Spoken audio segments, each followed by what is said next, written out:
Doutora, e em casos em que a mãe não consegue trabalhar para cuidar do filho, né? Porque a criança às vezes exige um cuidado maior, uma atenção maior. Ela também consegue uma pensão? Sim, João. Isso é uma questão que assim, ó, é a realidade de muitas mães, né? Quando se depara com uma criança com deficiência, muitas mães acabam saindo do mercado de trabalho e muitas mães às vezes já saem do mercado de trabalho na maternidade para cuidar do filho. Então, a gente tem crianças, tendo crianças que têm às vezes indicação de 40 horas de terapia semanais. Bastante tempo. Muito tempo. Então, essa mãe acaba saindo para se dedicar a levar a criança nas terapias, acompanhar a criança, levar para o colégio, tá ali incentivando, né, a criança e criando essa oportunidade de novas habilidades para a criança. Então, ela tem sim o direito, né, à pensão, já foi decidido inclusive pelo STJ, decisões recentes onde a mãe, que era mãe de autista, conseguiu a pensão para ela, não a pensão para o filho. Para ela, porque ela não consegue voltar ao mercado de trabalho e ela precisa focar nesse cuidado com a criança. E no caso, doutora, de quando a pensão é paga pelo pai, continua sendo os mesmos 30%? Então, até, né, isso é um mito que se criou da pensão dos 30%.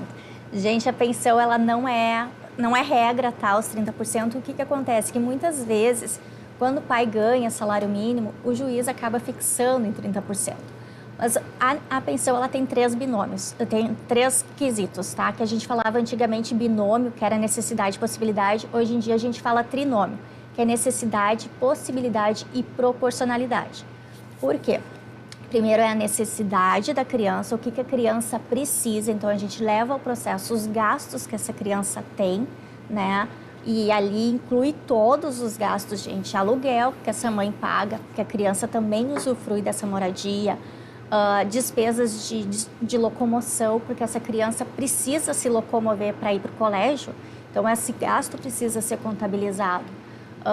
Internet, água, luz, tudo isso, porque a criança faz parte desse núcleo familiar e ela faz uso desses, como é que eu vou dizer, gastos básicos, né, de sobrevivência.